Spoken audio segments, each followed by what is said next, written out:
यहाँ पर सुबह के समय था, मौसम बिल्कुल ठंडा था, इसलिए अभी भी यहाँ पर देखा जा रहा है कि जितने भी बूथ लगे हैं वहां पर जो मतदाता है वो बहुत कम संख्या में अभी आ रहे हैं। रुझान बहुत कम यहाँ पर दिखाई दे रहा है। और लेकिन अभी जो लोग हैं फिर से आना आरंभ हो गए हैं और इस वक्त हम वार्ड नंबर 11 के बूथ नंबर 2 पर है और यहाँ पर अभी आप देख सकते हैं कि जो कतारें हैं वो अभी लगना शुरू हुई हैं, लोग आना शुरू हो गए हैं।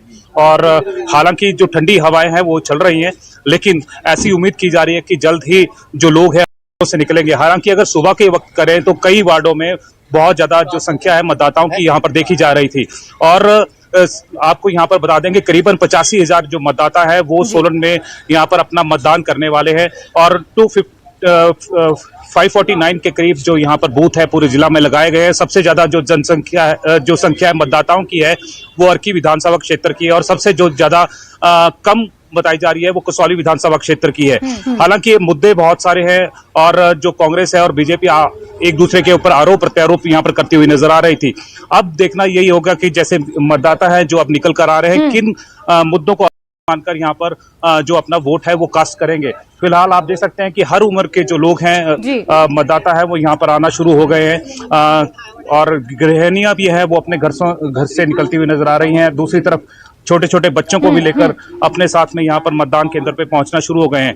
हालांकि जो शुरू का समय है, सुबह के समय में ये जो मतदाता है बहुत कम संख्या में यहाँ पर निकल रहे हैं, पर लेकिन जो यहाँ पर बूथ पे जो खड़े हुए कार्यकर्ता है वो यहाँ पर इस तरह से लग रहे हैं और उनकी उम्मीद भी है कि जल्द ही यहाँ पर जो मतदाता है अपने घर से निकलेंगे। हालांकि जो जाहिर सी बात है कि मौसम ठंडा इस वजह से लोग दिन ढलने का थोड़ा इंतजार करते हैं और फिर अपने घरों से निकलकर मतदान केंद्रों पर पहुंचते हैं। कीर्ति, मैं जैस्मिन आपके साथ इस वक्त जुड़ी हुई हूं।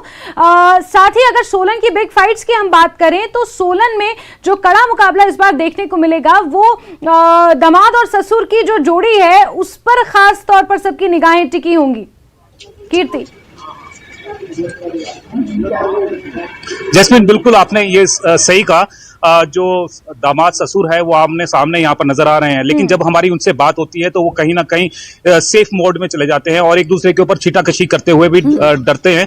और उन्होंने ये साफ तौर पर आज जब उनसे बात हुई है तो कहा है कि ये ससुर दामाद की लड़ाई नहीं है बल्कि भाजपा और कांग्रेस की लड़ाई है। और उसमें वो विकास के मुद्दों के ऊपर चुनाव लड़ रहे हैं। दामाद ससुर को वो भूल चुके हैं कि दामाद ससुर का उनके बीच में नाता है। वैचारिक जो लड़ाई है वो यहाँ पर लड़ने की बात कर रहे हैं। दूसरी तरफ से अगर बात करें तो कांग्रेस और बीजेपी और आम आदमी पार्टी जो यहाँ पर अपना जिन्होंने नॉमिनेशन भी भरा था, लेकिन आप दूसरी तरफ ये भी देख सकते हैं कि जो भाजपा और कांग्रेस के जो बूथ है वो यहाँ पर टेबल तो नजर आ रहे हैं, लेकिन आम आदमी पार्टी का जो टेबल है या उनके जो कार्यकर्ता है वो यहाँ पर नजर नहीं आ रहे। यानी कि बूथ में स्तर पर भी कहीं ना कहीं जो आम पार्टी है वो कमजोर होती हुई नजर आ रही है। बिल्कुल, तो ये तस्वीरें बहुत कुछ बयान करती। कहा यह जाता है कि लफ्जों की जरूरत नहीं होती, तस्वीरें बहुत कुछ बयान करती है। हालांकि लफ्जों के जरिए आपने कीर्ति कौशल ये कहा कि यहाँ पर आम आदमी पार्टी का टेबल नहीं है। मैं ये जानना चाहूंगी क्योंकि सोलन में 5 विधानसभा सीटें हैं। अगर अर्की विधानसभा सीट की बात करें तो पहली मर्तबा, अगर मैं गलत ना हूं तो एक्स सीएम वीरभद्र सिंह जो कि स्वर्गीय हैं वो यहाँ से जीतकर चुनावी मैदान विधानसभा पहुंचे थे। तो क्या अर्की विधानसभा सीट पर कहीं ना कहीं सिंपैथी वोट कांग्रेस के पक्ष में पड़ने वाला है? वो उपचुनाव में भी हमने देखा था कि ऐसा कहा जा रहा था कि अर्की में जब कांग्रेस जीती तो वो सिंपैथी फैक्टर के चलते जीती। तो क्या ये फैक्टर अभी भी इस बार भी हावी रहेगा? कीर्ति, जैस्मिन, यहाँ पर बहुत ही एक अनोखी बात हो रही है। अर्की विधानसभा क्षेत्र की अगर बात करें तो उसमें उपचुनाव हुए थे। उपचुनाव में सिंपैथी फैक्टर है वो काम किया था और वहां से संजय अवस्थी है वो वहां पे विधायक भी बने थे। अब दूसरी तरफ ये है कि जो कांग्रेस के ही एक नेता है जिनका नाम राजेंद्र ठाकुर है वो इंडिपेंडेंट वहां पर उतरे हैं और वो उनमें और जो कांग्रेस में है कड़ी टक्कर वहां पर बताई जा रही है। राजेंद्र ठाकुर है, उनका सबसे बड़ी बात ये रही कि उन्होंने अपने 5 महीने के अंदर वहां से 8500 महिलाएं हरिद्वार के लिए भेजी है और वो निशुल्क वहां से जो बसें हैं 165 बसें हैं वहां से रवाना की गई है। तो महिलाओं का काफी जो समर्थन है उन्हें यहाँ पर मिलता हुआ दिखाई दे रहा है।